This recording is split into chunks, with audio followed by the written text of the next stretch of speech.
때는 바야흐로 조선, 휘영청 밝은 달이 한양의 궁궐을 비추던 가을 밤이었습니다. 경회로의 연못은 수백 개의 등불빛을 머금어 은하수처럼 반짝였고 왕실 연회의 비단 휘장은 밤바람에 부드럽게 춤을 추고 있었습니다. 연회장은 고관대작들의 호탕한 웃음소리와 맑은 술잔 부딪히는 소리, 궁녀들의 조심스러운 발걸음 소리로 가득 차 밤의 정적을 깨우고 있었지요. 겉모습은 더할 나위 없이 화려했지만 보이지 않는 신분의 벽은 그곳에 있는 모든 이들을 엄격히 갈라놓고 있었습니다. 연회장 한쪽, 낮은 단상에 20살 남짓의 젊은 악사, 강한결이 조용히 앉아 있었습니다. 그는 천민 출신이었으나 그의 가야금 연주 실력만큼은 천재라 불리기에 손색이 없었지요. 낡은 두루마기를 벗고 궁중 악단의 푸른 제복으로 갈아입은 그의 모습은 앳되어 보였지만 가야금을 어루만지는 손길은 오랜 세월을 함께한 노인처럼 신중했습니다. 그의 가야금 소리는 한양 장안에 이미 명성이 자자했습니다. 맑고 고운 음이 줄을 탈 때마다 듣는 이의 마음 가장 깊은 곳을 어루만져 주곤 했으니까요.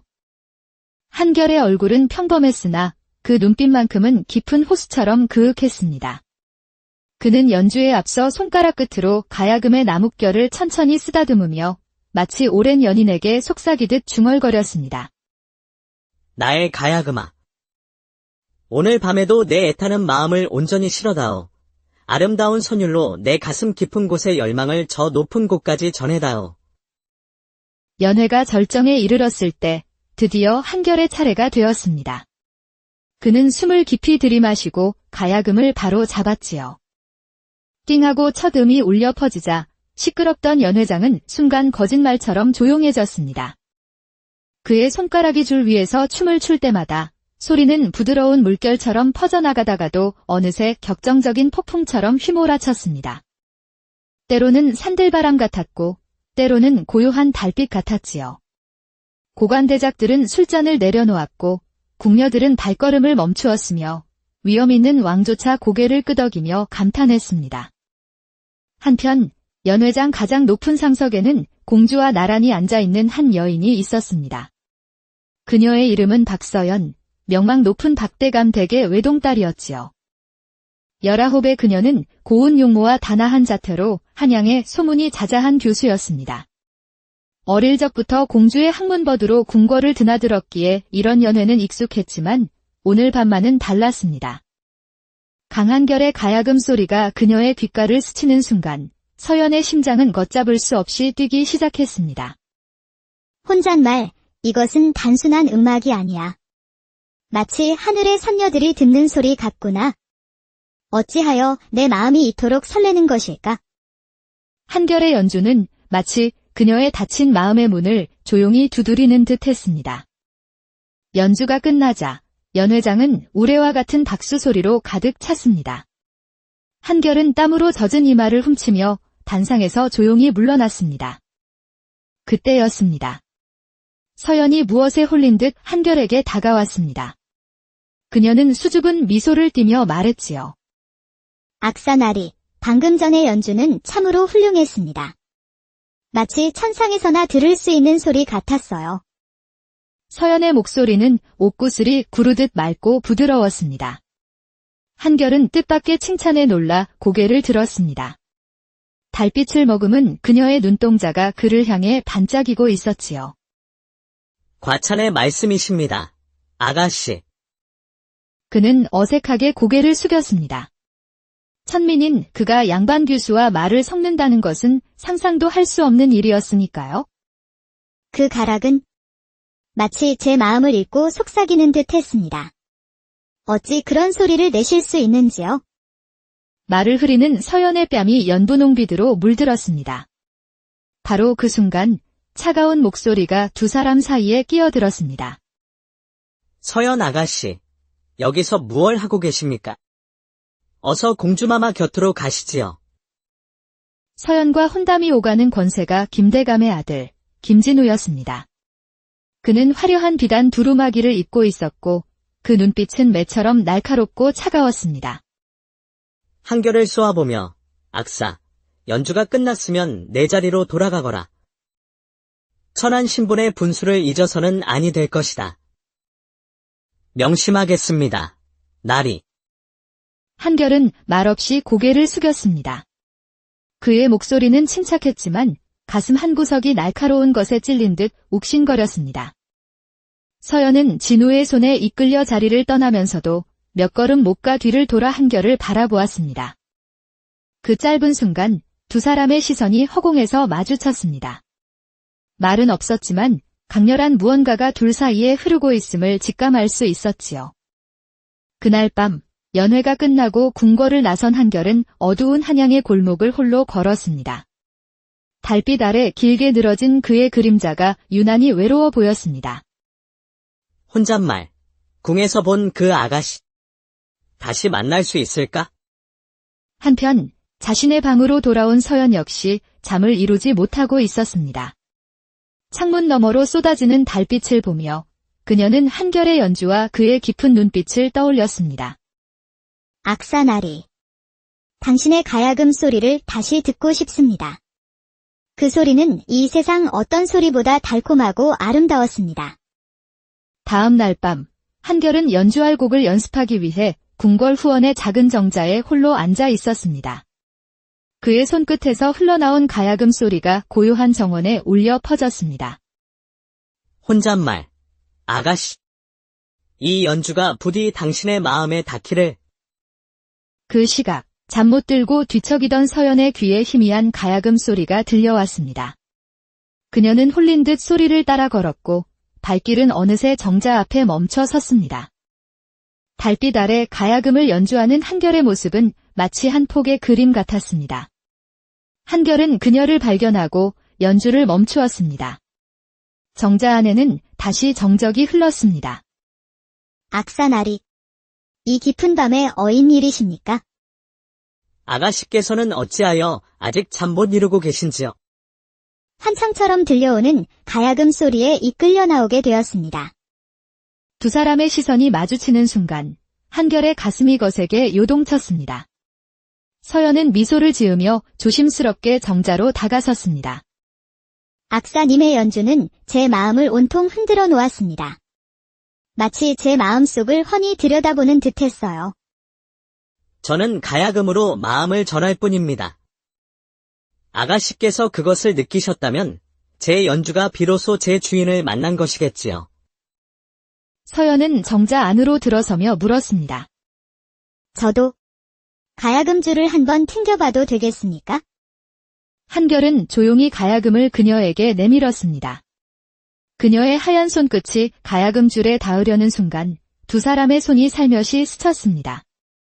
서연의 손은 비단처럼 부드러웠고 한결의 손에는 오랜 연습으로 생긴 굳은 살이 박여 있었습니다. 그 짧은 순간 두 사람은 동시에 숨을 멈추었습니다. 아가씨. 이 순간이 제게 얼마나 소중한지 감히 헤아릴 수조차 없습니다.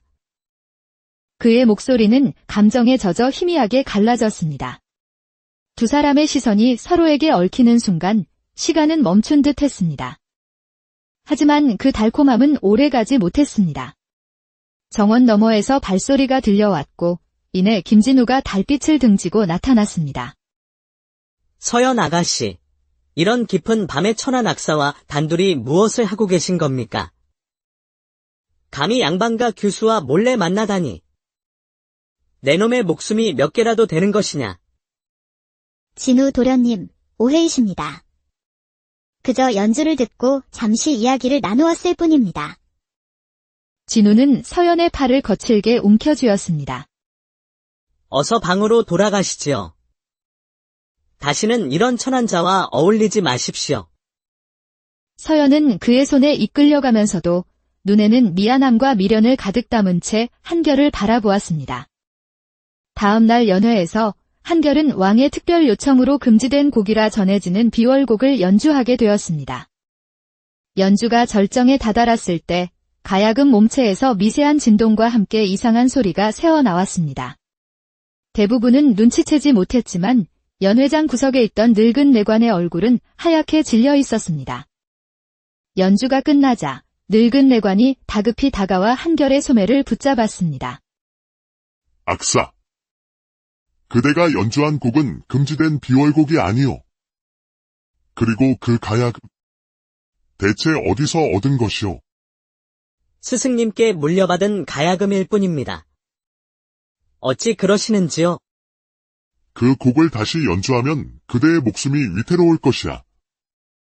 그 가야금은 폐위 대신 단종 임금의 유물이라 전해지는 물건이니 함부로 다루어서는 아니 되네.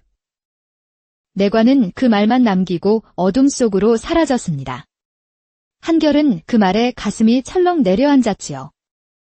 그날 밤 숙소로 돌아온 한결은 가야금을 살피다 몸체에서 아주 미세한 틈을 발견했습니다.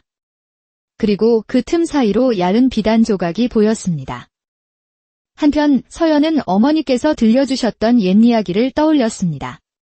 단종을 섬겼던 충신의 후예가 왕실의 비밀이 담긴 가야금을 지니고 있다는 이야기였지요. 혼잣말, 설마. 한결나리의 가야금이 그 유물이란 말인가?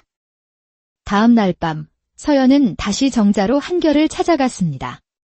한결은 그녀에게 가야금 속에서 발견한 비단 조각을 보여주었습니다. 비단에는 오래된 한자로 지도가 그려져 있었습니다. 서연은 어머니의 이야기를 들려주었고 두 사람은 이 지도가 사라진 단종의 옥새를 가리키고 있음을 직감했습니다. 하지만 그 순간 어둠 속에서 복면을 쓴 자객들이 나타났습니다. 악사 강한결. 그 가야금을 내놓아라. 순순히 내놓으면 목숨만은 살려주겠다. 한결은 서연을 보호하며 가야금을 단단히 끌어안았습니다. 자객들이 덮쳐오는 순간 그는 서연의 손을 잡고 궁궐의 복잡한 길을 따라 달아나기 시작했습니다. 두 사람은 공주가 알려주었던 비밀 통로를 통해 궁궐 외곽의 낡은 서고로 몸을 숨겼습니다. 그곳에서 비단 지도를 다시 펼쳐보았지요. 옥새. 선왕의 옥새를 말하는 것이었군요. 어머니께서 말씀하신 비밀이 바로 이것이었어요. 이 옥새가 바로 왕실의 정통성을 증명하는 물건입니다. 바로 그때 서고의 문이 거칠게 열리며 김진우가 하인들을 이끌고 나타났습니다. 그의 얼굴은 탐욕과 분노로 일그러져 있었습니다. 결국 찾아냈구나. 그 천한 악사와 함께 무슨 일을 꾸미는지 다 알고 있다. 어서 그 가야금과 옥새의 단서를 내놓거라. 위기의 순간 서연이 재빨리 서고의 촛불을 껐습니다. 순식간에 어둠이 내리자 한결은 그녀의 손을 잡고 서고의 또 다른 비밀 통로로 달렸습니다. 지도가 가리키는 곳은 한양 외곽의 낡은 사찰, 청운사였습니다. 두 사람은 사찰 본당 뒤편의 석탑 아래에서 비밀 지하 통로를 발견했습니다. 통로 끝, 작은 상자 안에는 단종의 옥새가 오랜 세월의 빛을 머금은 채 고요히 잠들어 있었습니다. 하지만 기쁨도 잠시, 끈질기게 쫓아온 김진우와 그의 하인들이 지하 통로를 막아섰습니다. 이제 도망갈 곳은 없다. 옥새를 넘기고 목숨을 구걸해라. 절체절명의 순간, 한결은 가야금을 높이 들었습니다. 마지막으로 이 비월곡을 한 번만 연주하게 해주시오. 그리고 이 옥새를 넘겨주겠소. 한결이 비월곡을 연주하기 시작했습니다. 그리고 늙은 내관이 말했던 미세하게 음이 떨리던 부분에서 그는 온 힘을 다해 줄을 튕겼습니다.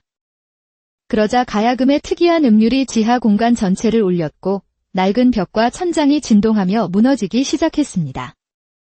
태준과 하인들이 혼란에 빠진 틈을 타 한결은 서연의 손을 잡고 무너지는 통로를 빠져나왔습니다. 두 사람은 옥새를 들고 곧장 궁궐로 향했습니다. 그들은 서연의 오랜 버딘 효령공주를 찾아가 모든 사실을 털어놓았습니다. 이 일을 어찌하면 좋단 말이냐. 이 옥새가 세상에 알려지면 조정의 피바람이 불 것이다. 어서 대왕대비 마마를 배워야겠다. 대왕대비는 옥새를 보고 깊은 한숨을 내쉬었습니다. 그녀는 모든 이야기를 듣고 난 뒤 한결과 서연을 따뜻한 눈으로 바라보았습니다. 이 옥새는 세상에 드러나서는 아니 된다. 조정의 혼란을 막기 위해 내가 깊이 간직하겠다. 너희의 용기와 사랑이 나라의 큰 화를 막았구나. 이 은혜를 결코 잊지 않으마. 대왕대비는 김진우를 불러 엄히 경고하고 높은 벼슬로 그의 입을 막는 한편 한결과 서연에게는 궁궐 밖에서 새로운 삶을 시작할 수 있도록 남몰래 도움을 주었습니다. 시간이 흘러 한결과 서연은 한양 외곽의 작은 마을에 보금자리를 꾸렸습니다. 한결은 마을 아이들에게 가야금을 가르쳤고 서연은 그의 곁에서 행복한 미소를 지었습니다. 어느 맑은 가을날 두 사람은 강가에 앉아 서로의 손을 꼭 잡았습니다. 서방님, 이 가야금이 우리를 여기까지 이끌어 주었네요. 그렇소, 부인. 이 가야금의 선율은 바로 우리의 운명이었소. 그리고 앞으로도 영원히 그럴 것이오. 그들의 뒤로 가을 강물은 고요히 흘러갔고 사랑의 노래를 담은 가야금 소리는 바람을 타고 멀리 퍼져나갔습니다. 옥새의 비밀은 역사 속에 안전하게 묻혔고 두 사람의 사랑은 그 어떤 권력보다 강하게 빛났습니다. 때는 바야흐로 조선, 휘영청 밝은 달이 한양의 궁궐을 비추던 가을 밤이었습니다. 경회로의 연못은 수백 개의 등불빛을 머금어 은하수처럼 반짝였고 왕실 연회의 비단 휘장은 밤바람에 부드럽게 춤을 추고 있었습니다. 연회장은 고관대작들의 호탕한 웃음소리와 맑은 술잔 부딪히는 소리, 궁녀들의 조심스러운 발걸음 소리로 가득 차 밤의 정적을 깨우고 있었지요. 겉모습은 더할 나위 없이 화려했지만 보이지 않는 신분의 벽은 그곳에 있는 모든 이들을 엄격히 갈라놓고 있었습니다. 연회장 한쪽, 낮은 단상에 20살 남짓의 젊은 악사, 강한결이 조용히 앉아 있었습니다. 그는 천민 출신이었으나 그의 가야금 연주 실력만큼은 천재라 불리기에 손색이 없었지요. 낡은 두루마기를 벗고 궁중 악단의 푸른 제복으로 갈아입은 그의 모습은 앳되어 보였지만 가야금을 어루만지는 손길은 오랜 세월을 함께한 노인처럼 신중했습니다. 그의 가야금 소리는 한양 장안에 이미 명성이 자자했습니다. 맑고 고운 음이 줄을 탈 때마다 듣는 이의 마음 가장 깊은 곳을 어루만져 주곤 했으니까요. 한결의 얼굴은 평범했으나 그 눈빛만큼은 깊은 호수처럼 그윽했습니다. 그는 연주에 앞서 손가락 끝으로 가야금의 나뭇결을 천천히 쓰다듬으며 마치 오랜 연인에게 속삭이듯 중얼거렸습니다. 나의 가야금아. 오늘 밤에도 내 애타는 마음을 온전히 실어다오. 아름다운 선율로 내 가슴 깊은 곳의 열망을 저 높은 곳까지 전해다오. 연회가 절정에 이르렀을 때 드디어 한결의 차례가 되었습니다. 그는 숨을 깊이 들이마시고 가야금을 바로 잡았지요. 띵하고 첫 음이 울려 퍼지자 시끄럽던 연회장은 순간 거짓말처럼 조용해졌습니다. 그의 손가락이 줄 위에서 춤을 출 때마다 소리는 부드러운 물결처럼 퍼져나가다가도 어느새 격정적인 폭풍처럼 휘몰아쳤습니다. 때로는 산들바람 같았고 때로는 고요한 달빛 같았지요. 고관대작들은 술잔을 내려놓았고 궁녀들은 발걸음을 멈추었으며 위험 있는 왕조차 고개를 끄덕이며 감탄했습니다. 한편 연회장 가장 높은 상석에는 공주와 나란히 앉아있는 한 여인이 있었습니다. 그녀의 이름은 박서연, 명망 높은 박대감 댁의 외동딸이었지요. 19의 그녀는 고운 용모와 단아한 자태로 한양의 소문이 자자한 교수였습니다. 어릴 적부터 공주의 학문버드로 궁궐을 드나들었기에 이런 연회는 익숙했지만 오늘 밤만은 달랐습니다. 강한결의 가야금 소리가 그녀의 귓가를 스치는 순간 서연의 심장은 걷잡을 수 없이 뛰기 시작했습니다. 혼잣말, 이것은 단순한 음악이 아니야. 마치 하늘의 선녀들이 듣는 소리 같구나. 어찌하여 내 마음이 이토록 설레는 것일까? 한결의 연주는 마치 그녀의 닫힌 마음의 문을 조용히 두드리는 듯 했습니다. 연주가 끝나자 연회장은 우레와 같은 박수 소리로 가득 찼습니다. 한결은 땀으로 젖은 이마를 훔치며 단상에서 조용히 물러났습니다. 그때였습니다. 서연이 무엇에 홀린 듯 한결에게 다가왔습니다. 그녀는 수줍은 미소를 띠며 말했지요. 악사나리, 방금 전의 연주는 참으로 훌륭했습니다. 마치 천상에서나 들을 수 있는 소리 같았어요. 서연의 목소리는 옥구슬이 구르듯 맑고 부드러웠습니다. 한결은 뜻밖의 칭찬에 놀라 고개를 들었습니다. 달빛을 머금은 그녀의 눈동자가 그를 향해 반짝이고 있었지요. 과찬의 말씀이십니다. 아가씨. 그는 어색하게 고개를 숙였습니다. 천민인 그가 양반 교수와 말을 섞는다는 것은 상상도 할 수 없는 일이었으니까요. 그 가락은 마치 제 마음을 읽고 속삭이는 듯 했습니다. 어찌 그런 소리를 내실 수 있는지요? 말을 흐리는 서연의 뺨이 연분홍빛으로 물들었습니다. 바로 그 순간 차가운 목소리가 두 사람 사이에 끼어들었습니다. 서연 아가씨, 여기서 무얼 하고 계십니까? 어서 공주마마 곁으로 가시지요. 서연과 혼담이 오가는 권세가 김대감의 아들 김진우였습니다. 그는 화려한 비단 두루마기를 입고 있었고 그 눈빛은 매처럼 날카롭고 차가웠습니다. 한결을 쏘아보며, 악사, 연주가 끝났으면 내 자리로 돌아가거라. 천한 신분의 분수를 잊어서는 아니 될 것이다. 명심하겠습니다. 나리. 한결은 말없이 고개를 숙였습니다. 그의 목소리는 침착했지만 가슴 한구석이 날카로운 것에 찔린 듯 욱신거렸습니다. 서연은 진우의 손에 이끌려 자리를 떠나면서도 몇 걸음 목과 뒤를 돌아 한결을 바라보았습니다. 그 짧은 순간 두 사람의 시선이 허공에서 마주쳤습니다. 말은 없었지만 강렬한 무언가가 둘 사이에 흐르고 있음을 직감할 수 있었지요. 그날 밤 연회가 끝나고 궁궐을 나선 한결은 어두운 한양의 골목을 홀로 걸었습니다. 달빛 아래 길게 늘어진 그의 그림자가 유난히 외로워 보였습니다. 혼잣말, 궁에서 본 그 아가씨. 다시 만날 수 있을까? 한편 자신의 방으로 돌아온 서연 역시 잠을 이루지 못하고 있었습니다. 창문 너머로 쏟아지는 달빛을 보며 그녀는 한결의 연주와 그의 깊은 눈빛을 떠올렸습니다. 악사나리. 당신의 가야금 소리를 다시 듣고 싶습니다. 그 소리는 이 세상 어떤 소리보다 달콤하고 아름다웠습니다. 다음 날 밤 한결은 연주할 곡을 연습하기 위해 궁궐 후원의 작은 정자에 홀로 앉아 있었습니다. 그의 손끝에서 흘러나온 가야금 소리가 고요한 정원에 울려 퍼졌습니다. 혼잣말, 아가씨.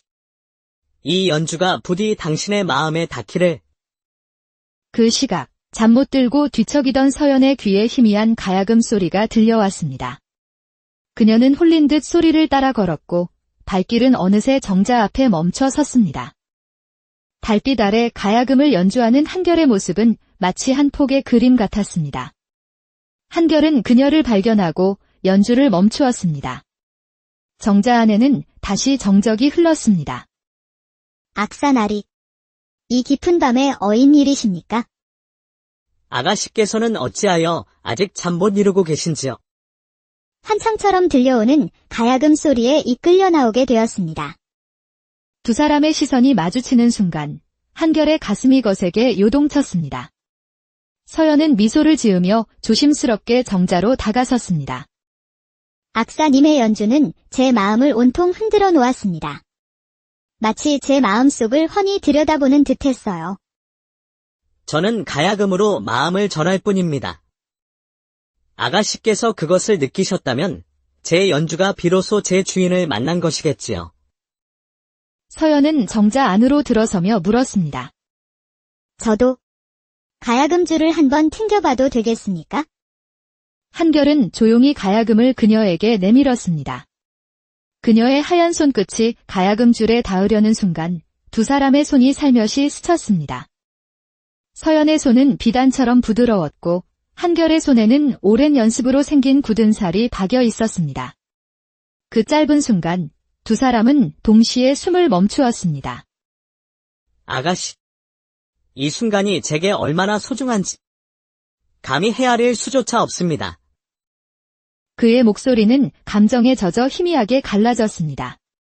두 사람의 시선이 서로에게 얽히는 순간 시간은 멈춘 듯 했습니다. 하지만 그 달콤함은 오래가지 못했습니다. 정원 너머에서 발소리가 들려왔고 이내 김진우가 달빛을 등지고 나타났습니다. 서연 아가씨, 이런 깊은 밤의 천한 악사와 단둘이 무엇을 하고 계신 겁니까? 감히 양반과 교수와 몰래 만나다니. 내 놈의 목숨이 몇 개라도 되는 것이냐. 진우 도련님, 오해이십니다. 그저 연주를 듣고 잠시 이야기를 나누었을 뿐입니다. 진우는 서연의 팔을 거칠게 움켜쥐었습니다. 어서 방으로 돌아가시지요. 다시는 이런 천한자와 어울리지 마십시오. 서연은 그의 손에 이끌려가면서도 눈에는 미안함과 미련을 가득 담은 채 한결을 바라보았습니다. 다음 날 연회에서 한결은 왕의 특별 요청으로 금지된 곡이라 전해지는 비월곡을 연주하게 되었습니다. 연주가 절정에 다다랐을 때 가야금 몸체에서 미세한 진동과 함께 이상한 소리가 새어나왔습니다. 대부분은 눈치채지 못했지만 연회장 구석에 있던 늙은 내관의 얼굴은 하얗게 질려 있었습니다. 연주가 끝나자 늙은 내관이 다급히 다가와 한결의 소매를 붙잡았습니다. 악사. 그대가 연주한 곡은 금지된 비월곡이 아니오. 그리고 그 가야금. 대체 어디서 얻은 것이오? 스승님께 물려받은 가야금일 뿐입니다. 어찌 그러시는지요? 그 곡을 다시 연주하면 그대의 목숨이 위태로울 것이야. 그 가야금은 폐위되신 단종 임금의 유물이라 전해지는 물건이니 함부로 다루어서는 아니 되네. 내관은 그 말만 남기고 어둠 속으로 사라졌습니다. 한결은 그 말에 가슴이 철렁 내려앉았지요. 그날 밤 숙소로 돌아온 한결은 가야금을 살피다 몸체에서 아주 미세한 틈을 발견했습니다. 그리고 그 틈 사이로 얇은 비단 조각이 보였습니다. 한편 서연은 어머니께서 들려주셨던 옛 이야기를 떠올렸습니다. 단종을 섬겼던 충신의 후예가 왕실의 비밀이 담긴 가야금을 지니고 있다는 이야기였지요. 혼잣말, 설마. 한결나리의 가야금이 그 유물이란 말인가? 다음 날 밤 서연은 다시 정자로 한결을 찾아갔습니다. 한결은 그녀에게 가야금 속에서 발견한 비단 조각을 보여주었습니다. 비단에는 오래된 한자로 지도가 그려져 있었습니다. 서연은 어머니의 이야기를 들려주었고 두 사람은 이 지도가 사라진 단종의 옥새를 가리키고 있음을 직감했습니다. 하지만 그 순간 어둠 속에서 복면을 쓴 자객들이 나타났습니다. 악사 강한결. 그 가야금을 내놓아라. 순순히 내놓으면 목숨만은 살려주겠다. 한결은 서연을 보호하며 가야금을 단단히 끌어안았습니다. 자객들이 덮쳐오는 순간 그는 서연의 손을 잡고 궁궐의 복잡한 길을 따라 달아나기 시작했습니다. 두 사람은 공주가 알려주었던 비밀 통로를 통해 궁궐 외곽의 낡은 서고로 몸을 숨겼습니다. 그곳에서 비단 지도를 다시 펼쳐보았지요. 옥새. 선왕의 옥새를 말하는 것이었군요. 어머니께서 말씀하신 비밀이 바로 이것이었어요. 이 옥새가 바로 왕실의 정통성을 증명하는 물건입니다. 바로 그때 서고의 문이 거칠게 열리며 김진우가 하인들을 이끌고 나타났습니다. 그의 얼굴은 탐욕과 분노로 일그러져 있었습니다. 결국 찾아냈구나. 그 천한 악사와 함께 무슨 일을 꾸미는지 다 알고 있다. 어서 그 가야금과 옥새의 단서를 내놓거라. 위기의 순간 서연이 재빨리 서고의 촛불을 껐습니다. 순식간에 어둠이 내리자 한결은 그녀의 손을 잡고 서고의 또 다른 비밀 통로로 달렸습니다. 지도가 가리키는 곳은 한양 외곽의 낡은 사찰, 청운사였습니다. 두 사람은 사찰 본당 뒤편의 석탑 아래에서 비밀 지하 통로를 발견했습니다. 통로 끝, 작은 상자 안에는 단종의 옥새가 오랜 세월의 빛을 머금은 채 고요히 잠들어 있었습니다. 하지만 기쁨도 잠시, 끈질기게 쫓아온 김진우와 그의 하인들이 지하 통로를 막아섰습니다. 이제 도망갈 곳은 없다. 옥새를 넘기고 목숨을 구걸해라. 절체절명의 순간 한결은 가야금을 높이 들었습니다. 마지막으로 이 비월곡을 한 번만 연주하게 해주시오. 그리고 이 옥새를 넘겨주겠소. 한결이 비월곡을 연주하기 시작했습니다. 그리고 늙은 내관이 말했던 미세하게 음이 떨리던 부분에서 그는 온 힘을 다해 줄을 튕겼습니다. 그러자 가야금의 특이한 음률이 지하 공간 전체를 울렸고 낡은 벽과 천장이 진동하며 무너지기 시작했습니다. 태준과 하인들이 혼란에 빠진 틈을 타 한결은 서연의 손을 잡고 무너지는 통로를 빠져나왔습니다. 두 사람은 옥새를 들고 곧장 궁궐로 향했습니다. 그들은 서연의 오랜 버딘 효령공주를 찾아가 모든 사실을 털어놓았습니다. 이 일을 어찌하면 좋단 말이냐. 이 옥새가 세상에 알려지면 조정의 피바람이 불 것이다. 어서 대왕대비 마마를 배워야겠다. 대왕대비는 옥새를 보고 깊은 한숨을 내쉬었습니다. 그녀는 모든 이야기를 듣고 난 뒤 한결과 서연을 따뜻한 눈으로 바라보았습니다. 이 옥새는 세상에 드러나서는 아니 된다. 조정의 혼란을 막기 위해 내가 깊이 간직하겠다. 너희의 용기와 사랑이 나라의 큰 화를 막았구나. 이 은혜를 결코 잊지 않으마. 대왕대비는 김진우를 불러 엄히 경고하고 높은 벼슬로 그의 입을 막는 한편 한결과 서연에게는 궁궐 밖에서 새로운 삶을 시작할 수 있도록 남몰래 도움을 주었습니다. 시간이 흘러 한결과 서연은 한양 외곽의 작은 마을에 보금자리를 꾸렸습니다. 한결은 마을 아이들에게 가야금을 가르쳤고 서연은 그의 곁에서 행복한 미소를 지었습니다. 어느 맑은 가을날 두 사람은 강가에 앉아 서로의 손을 꼭 잡았습니다. 서방님, 이 가야금이 우리를 여기까지 이끌어 주었네요. 그렇소, 부인. 이 가야금의 선율은 바로 우리의 운명이었소. 그리고 앞으로도 영원히 그럴 것이오. 그들의 뒤로 가을 강물은 고요히 흘러갔고 사랑의 노래를 담은 가야금 소리는 바람을 타고 멀리 퍼져나갔습니다. 옥새의 비밀은 역사 속에 안전하게 묻혔고 두 사람의 사랑은 그 어떤 권력보다 강하게 빛났습니다. 때는 바야흐로 조선, 휘영청 밝은 달이 한양의 궁궐을 비추던 가을 밤이었습니다. 경회로에 연못은 수백 개의 등불빛을 머금어 은하수처럼 반짝였고 왕실 연회의 비단 휘장은 밤바람에 부드럽게 춤을 추고 있었습니다. 연회장은 고관대작들의 호탕한 웃음소리와 맑은 술잔 부딪히는 소리, 궁녀들의 조심스러운 발걸음 소리로 가득 차 밤의 정적을 깨우고 있었지요. 겉모습은 더할 나위 없이 화려했지만 보이지 않는 신분의 벽은 그곳에 있는 모든 이들을 엄격히 갈라놓고 있었습니다. 연회장 한쪽, 낮은 단상에 20살 남짓의 젊은 악사, 강한결이 조용히 앉아 있었습니다.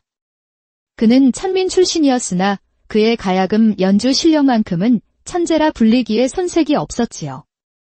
낡은 두루마기를 벗고 궁중 악단의 푸른 제복으로 갈아입은 그의 모습은 앳되어 보였지만 가야금을 어루만지는 손길은 오랜 세월을 함께한 노인처럼 신중했습니다. 그의 가야금 소리는 한양 장안에 이미 명성이 자자했습니다. 맑고 고운 음이 줄을 탈 때마다 듣는 이의 마음 가장 깊은 곳을 어루만져 주곤 했으니까요. 한결의 얼굴은 평범했으나 그 눈빛만큼은 깊은 호수처럼 그윽했습니다. 그는 연주에 앞서 손가락 끝으로 가야금의 나뭇결을 천천히 쓰다듬으며 마치 오랜 연인에게 속삭이듯 중얼거렸습니다. 나의 가야금아. 오늘 밤에도 내 애타는 마음을 온전히 실어다오. 아름다운 선율로 내 가슴 깊은 곳의 열망을 저 높은 곳까지 전해다오. 연회가 절정에 이르렀을 때 드디어 한결의 차례가 되었습니다. 그는 숨을 깊이 들이마시고 가야금을 바로 잡았지요. 띵하고 첫 음이 울려 퍼지자 시끄럽던 연회장은 순간 거짓말처럼 조용해졌습니다. 그의 손가락이 줄 위에서 춤을 출 때마다 소리는 부드러운 물결처럼 퍼져나가다가도 어느새 격정적인 폭풍처럼 휘몰아쳤습니다. 때로는 산들바람 같았고 때로는 고요한 달빛 같았지요. 고관대작들은 술잔을 내려놓았고 궁녀들은 발걸음을 멈추었으며 위험 있는 왕조차 고개를 끄덕이며 감탄했습니다. 한편 연회장 가장 높은 상석에는 공주와 나란히 앉아있는 한 여인이 있었습니다. 그녀의 이름은 박서연, 명망 높은 박대감 댁의 외동딸이었지요. 19의 그녀는 고운 용모와 단아한 자태로 한양의 소문이 자자한 교수였습니다. 어릴 적부터 공주의 학문버드로 궁궐을 드나들었기에 이런 연회는 익숙했지만 오늘 밤만은 달랐습니다. 강한결의 가야금 소리가 그녀의 귓가를 스치는 순간 서연의 심장은 걷잡을 수 없이 뛰기 시작했습니다. 혼잣말, 이것은 단순한 음악이 아니야. 마치 하늘의 선녀들이 듣는 소리 같구나. 어찌하여 내 마음이 이토록 설레는 것일까? 한결의 연주는 마치 그녀의 닫힌 마음의 문을 조용히 두드리는 듯 했습니다. 연주가 끝나자 연회장은 우레와 같은 박수 소리로 가득 찼습니다. 한결은 땀으로 젖은 이마를 훔치며 단상에서 조용히 물러났습니다. 그때였습니다. 서연이 무엇에 홀린 듯 한결에게 다가왔습니다. 그녀는 수줍은 미소를 띠며 말했지요. 악사나리, 방금 전의 연주는 참으로 훌륭했습니다. 마치 천상에서나 들을 수 있는 소리 같았어요. 서연의 목소리는 옥구슬이 구르듯 맑고 부드러웠습니다. 한결은 뜻밖의 칭찬에 놀라 고개를 들었습니다. 달빛을 머금은 그녀의 눈동자가 그를 향해 반짝이고 있었지요. 과찬의 말씀이십니다. 아가씨. 그는 어색하게 고개를 숙였습니다. 천민인 그가 양반 교수와 말을 섞는다는 것은 상상도 할 수 없는 일이었으니까요. 그 가락은 마치 제 마음을 읽고 속삭이는 듯 했습니다. 어찌 그런 소리를 내실 수 있는지요? 말을 흐리는 서연의 뺨이 연분홍빛으로 물들었습니다. 바로 그 순간 차가운 목소리가 두 사람 사이에 끼어들었습니다. 서연 아가씨, 여기서 무얼 하고 계십니까? 어서 공주마마 곁으로 가시지요. 서연과 혼담이 오가는 권세가 김대감의 아들 김진우였습니다. 그는 화려한 비단 두루마기를 입고 있었고 그 눈빛은 매처럼 날카롭고 차가웠습니다. 한결을 쏘아보며 악사, 연주가 끝났으면 내 자리로 돌아가거라. 천한 신분의 분수를 잊어서는 아니 될 것이다. 명심하겠습니다. 나리. 한결은 말없이 고개를 숙였습니다. 그의 목소리는 침착했지만 가슴 한구석이 날카로운 것에 찔린 듯 욱신거렸습니다. 서연은 진우의 손에 이끌려 자리를 떠나면서도 몇 걸음 목과 뒤를 돌아 한결을 바라보았습니다. 그 짧은 순간 두 사람의 시선이 허공에서 마주쳤습니다. 말은 없었지만 강렬한 무언가가 둘 사이에 흐르고 있음을 직감할 수 있었지요. 그날 밤 연회가 끝나고 궁궐을 나선 한결은 어두운 한양의 골목을 홀로 걸었습니다. 달빛 아래 길게 늘어진 그의 그림자가 유난히 외로워 보였습니다. 혼잣말, 궁에서 본 그 아가씨. 다시 만날 수 있을까? 한편 자신의 방으로 돌아온 서연 역시 잠을 이루지 못하고 있었습니다. 창문 너머로 쏟아지는 달빛을 보며 그녀는 한결의 연주와 그의 깊은 눈빛을 떠올렸습니다. 악사나리. 당신의 가야금 소리를 다시 듣고 싶습니다. 그 소리는 이 세상 어떤 소리보다 달콤하고 아름다웠습니다. 다음 날 밤 한결은 연주할 곡을 연습하기 위해 궁궐 후원의 작은 정자에 홀로 앉아 있었습니다. 그의 손끝에서 흘러나온 가야금 소리가 고요한 정원에 울려 퍼졌습니다. 혼잣말, 아가씨. 이 연주가 부디 당신의 마음에 닿기를. 그 시각 잠 못 들고 뒤척이던 서연의 귀에 희미한 가야금 소리가 들려왔습니다. 그녀는 홀린 듯 소리를 따라 걸었고 발길은 어느새 정자 앞에 멈춰 섰습니다. 달빛 아래 가야금을 연주하는 한결의 모습은 마치 한 폭의 그림 같았습니다. 한결은 그녀를 발견하고 연주를 멈추었습니다. 정자 안에는 다시 정적이 흘렀습니다. 악사나리. 이 깊은 밤에 어인 일이십니까? 아가씨께서는 어찌하여 아직 잠 못 이루고 계신지요? 환청처럼 들려오는 가야금 소리에 이끌려 나오게 되었습니다.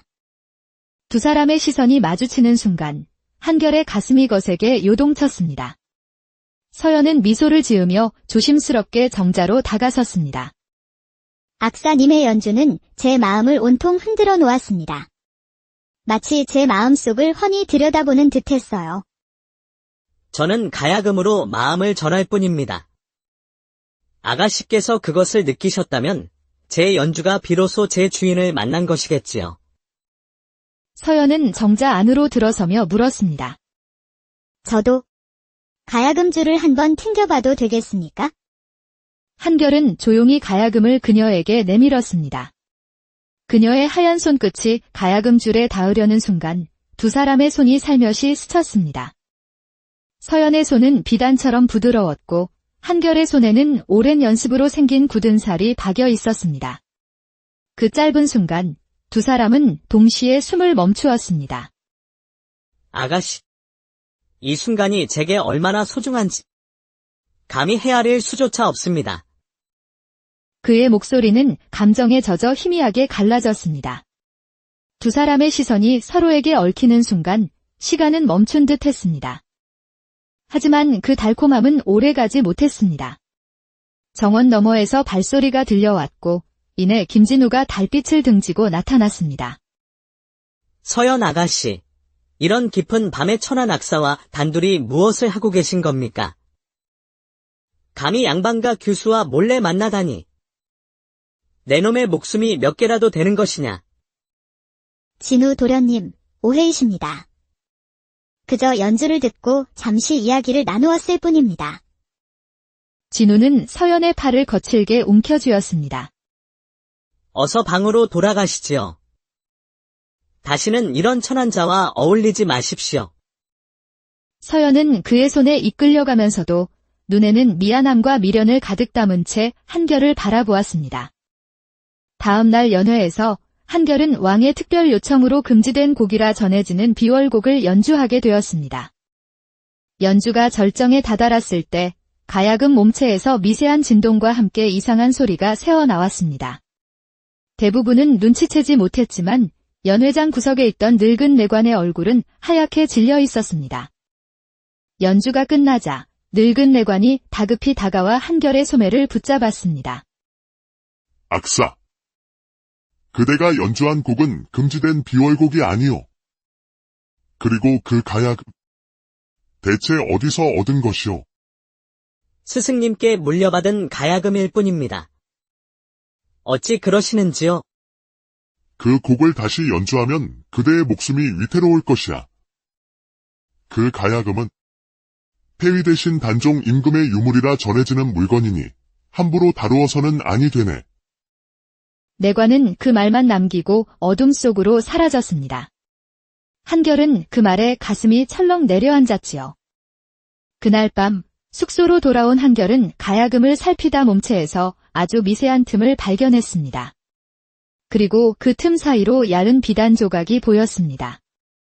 한편 서연은 어머니께서 들려주셨던 옛 이야기를 떠올렸습니다. 단종을 섬겼던 충신의 후예가 왕실의 비밀이 담긴 가야금을 지니고 있다는 이야기였지요. 혼잣말, 설마. 한결나리의 가야금이 그 유물이란 말인가? 다음 날 밤 서연은 다시 정자로 한결을 찾아갔습니다. 한결은 그녀에게 가야금 속에서 발견한 비단 조각을 보여주었습니다. 비단에는 오래된 한자로 지도가 그려져 있었습니다.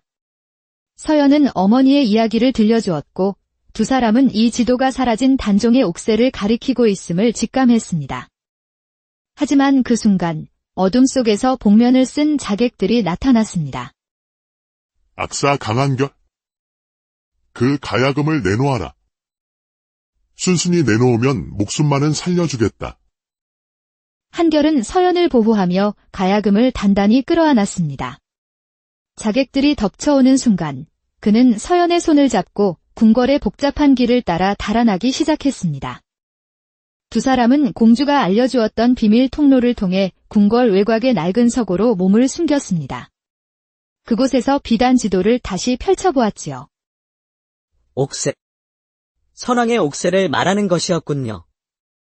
어머니께서 말씀하신 비밀이 바로 이것이었어요. 이 옥새가 바로 왕실의 정통성을 증명하는 물건입니다. 바로 그때 서고의 문이 거칠게 열리며 김진우가 하인들을 이끌고 나타났습니다. 그의 얼굴은 탐욕과 분노로 일그러져 있었습니다. 결국 찾아냈구나. 그 천한 악사와 함께 무슨 일을 꾸미는지 다 알고 있다. 어서 그 가야금과 옥새의 단서를 내놓거라. 위기의 순간 서연이 재빨리 서고의 촛불을 껐습니다. 순식간에 어둠이 내리자 한결은 그녀의 손을 잡고 서고의 또 다른 비밀 통로로 달렸습니다. 지도가 가리키는 곳은 한양 외곽의 낡은 사찰, 청운사였습니다. 두 사람은 사찰 본당 뒤편의 석탑 아래에서 비밀 지하 통로를 발견했습니다. 통로 끝, 작은 상자 안에는 단종의 옥새가 오랜 세월의 빛을 머금은 채 고요히 잠들어 있었습니다. 하지만 기쁨도 잠시, 끈질기게 쫓아온 김진우와 그의 하인들이 지하 통로를 막아섰습니다. 이제 도망갈 곳은 없다. 옥새를 넘기고 목숨을 구걸해라. 절체절명의 순간, 한결은 가야금을 높이 들었습니다. 마지막으로 이 비월곡을 한 번만 연주하게 해주시오. 그리고 이 옥새를 넘겨주겠소. 한결이 비월곡을 연주하기 시작했습니다. 그리고 늙은 내관이 말했던 미세하게 음이 떨리던 부분에서 그는 온 힘을 다해 줄을 튕겼습니다. 그러자 가야금의 특이한 음률이 지하 공간 전체를 울렸고 낡은 벽과 천장이 진동하며 무너지기 시작했습니다. 태준과 하인들이 혼란에 빠진 틈을 타 한결은 서연의 손을 잡고 무너지는 통로를 빠져나왔습니다. 두 사람은 옥새를 들고 곧장 궁궐로 향했습니다. 그들은 서연의 오랜 버딘 효령공주를 찾아가 모든 사실을 털어놓았습니다. 이 일을 어찌하면 좋단 말이냐. 이 옥새가 세상에 알려지면 조정의 피바람이 불 것이다. 어서 대왕대비 마마를 배워야겠다. 대왕대비는 옥새를 보고 깊은 한숨을 내쉬었습니다. 그녀는 모든 이야기를 듣고 난 뒤 한결과 서연을 따뜻한 눈으로 바라보았습니다. 이 옥새는 세상에 드러나서는 아니 된다. 조정의 혼란을 막기 위해 내가 깊이 간직하겠다. 너희의 용기와 사랑이 나라의 큰 화를 막았구나. 이 은혜를 결코 잊지 않으마.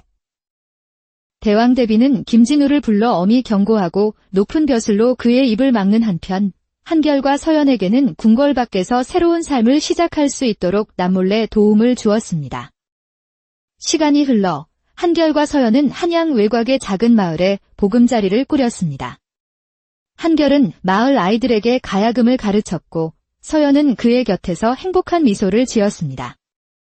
어느 맑은 가을날 두 사람은 강가에 앉아 서로의 손을 꼭 잡았습니다.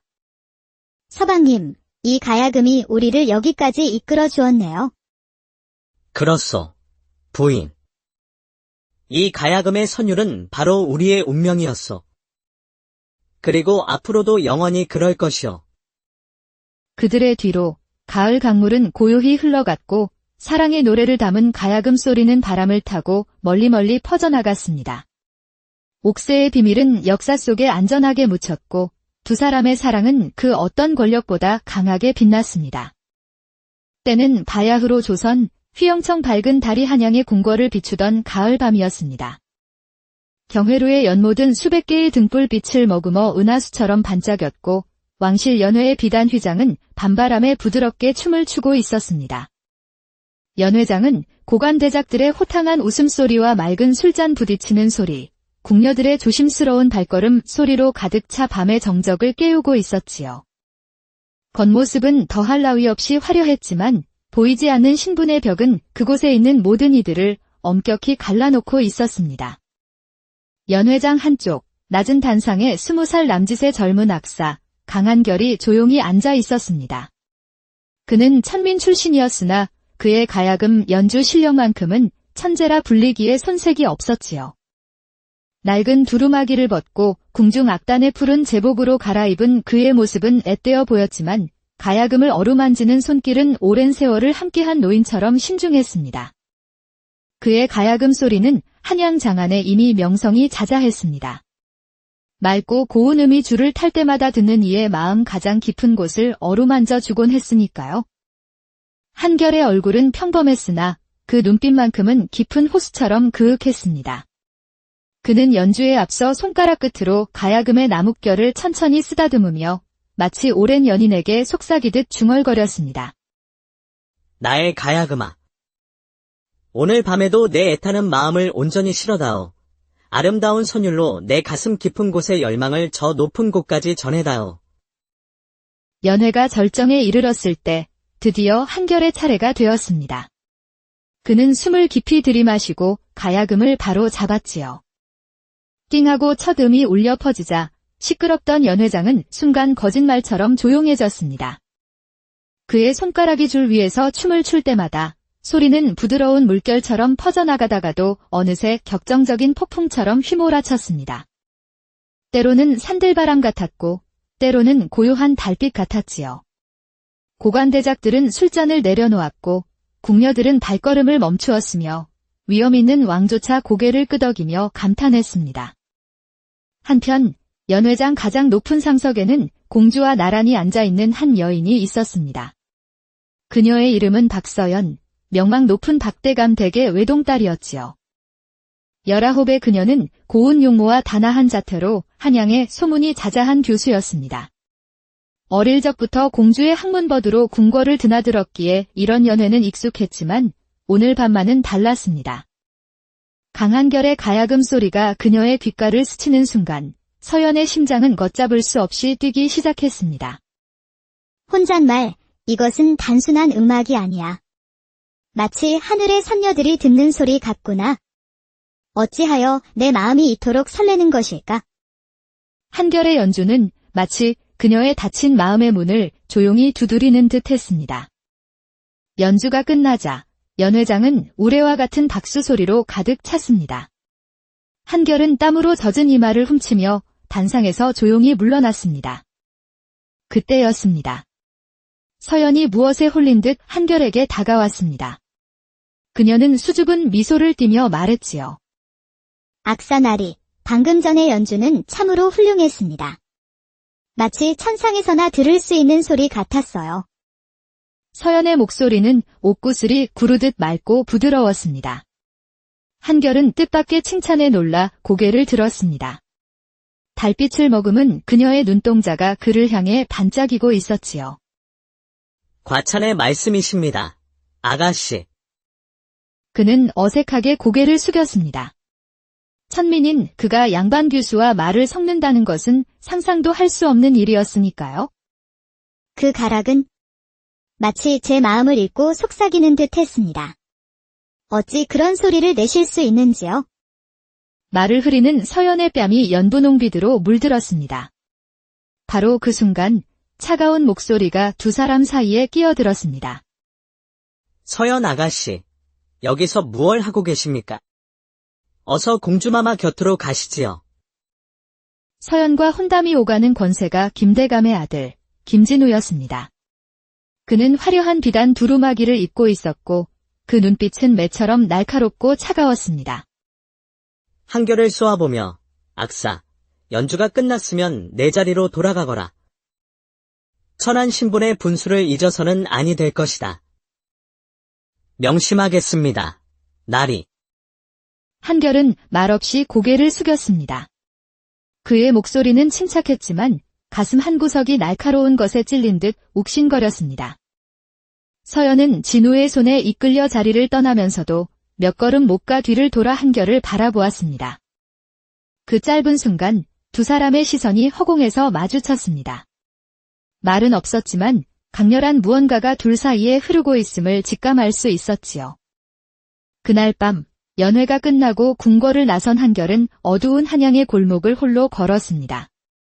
달빛 아래 길게 늘어진 그의 그림자가 유난히 외로워 보였습니다. 혼잣말, 궁에서 본 그 아가씨. 다시 만날 수 있을까? 한편 자신의 방으로 돌아온 서연 역시 잠을 이루지 못하고 있었습니다. 창문 너머로 쏟아지는 달빛을 보며 그녀는 한결의 연주와 그의 깊은 눈빛을 떠올렸습니다. 악사나리. 당신의 가야금 소리를 다시 듣고 싶습니다. 그 소리는 이 세상 어떤 소리보다 달콤하고 아름다웠습니다. 다음 날 밤, 한결은 연주할 곡을 연습하기 위해 궁궐 후원의 작은 정자에 홀로 앉아 있었습니다. 그의 손끝에서 흘러나온 가야금 소리가 고요한 정원에 울려 퍼졌습니다. 혼잣말, 아가씨. 이 연주가 부디 당신의 마음에 닿기를. 그 시각, 잠 못 들고 뒤척이던 서연의 귀에 희미한 가야금 소리가 들려왔습니다. 그녀는 홀린 듯 소리를 따라 걸었고 발길은 어느새 정자 앞에 멈춰 섰습니다. 달빛 아래 가야금을 연주하는 한결의 모습은 마치 한 폭의 그림 같았습니다. 한결은 그녀를 발견하고 연주를 멈추었습니다. 정자 안에는 다시 정적이 흘렀습니다. 악사나리. 이 깊은 밤에 어인 일이십니까? 아가씨께서는 어찌하여 아직 잠 못 이루고 계신지요? 환청처럼 들려오는 가야금 소리에 이끌려 나오게 되었습니다. 두 사람의 시선이 마주치는 순간 한결의 가슴이 거세게 요동쳤습니다. 서연은 미소를 지으며 조심스럽게 정자로 다가섰습니다. 악사님의 연주는 제 마음을 온통 흔들어 놓았습니다. 마치 제 마음속을 훤히 들여다보는 듯했어요. 저는 가야금으로 마음을 전할 뿐입니다. 아가씨께서 그것을 느끼셨다면 제 연주가 비로소 제 주인을 만난 것이겠지요. 서연은 정자 안으로 들어서며 물었습니다. 저도 가야금줄을 한번 튕겨봐도 되겠습니까? 한결은 조용히 가야금을 그녀에게 내밀었습니다. 그녀의 하얀 손끝이 가야금 줄에 닿으려는 순간 두 사람의 손이 살며시 스쳤습니다. 서연의 손은 비단처럼 부드러웠고 한결의 손에는 오랜 연습으로 생긴 굳은 살이 박여 있었습니다. 그 짧은 순간 두 사람은 동시에 숨을 멈추었습니다.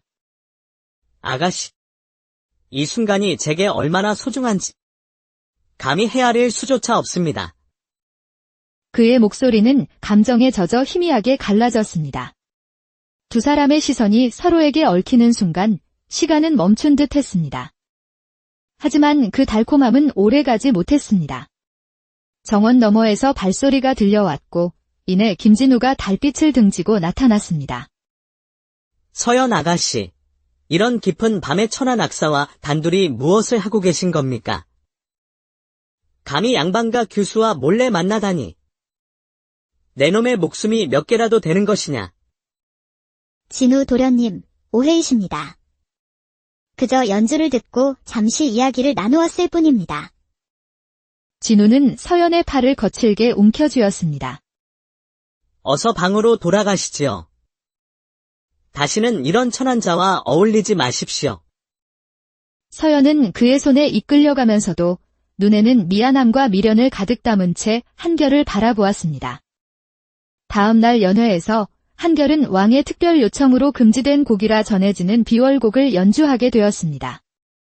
연주가 절정에 다다랐을 때 가야금 몸체에서 미세한 진동과 함께 이상한 소리가 새어나왔습니다. 대부분은 눈치채지 못했지만 연회장 구석에 있던 늙은 내관의 얼굴은 하얗게 질려 있었습니다. 연주가 끝나자 늙은 내관이 다급히 다가와 한결의 소매를 붙잡았습니다. 악사. 그대가 연주한 곡은 금지된 비월곡이 아니오. 그리고 그 가야금. 대체 어디서 얻은 것이오? 스승님께 물려받은 가야금일 뿐입니다. 어찌 그러시는지요? 그 곡을 다시 연주하면 그대의 목숨이 위태로울 것이야. 그 가야금은 폐위 대신 단종 임금의 유물이라 전해지는 물건이니 함부로 다루어서는 아니 되네. 내관은 그 말만 남기고 어둠 속으로 사라졌습니다. 한결은 그 말에 가슴이 철렁 내려앉았지요.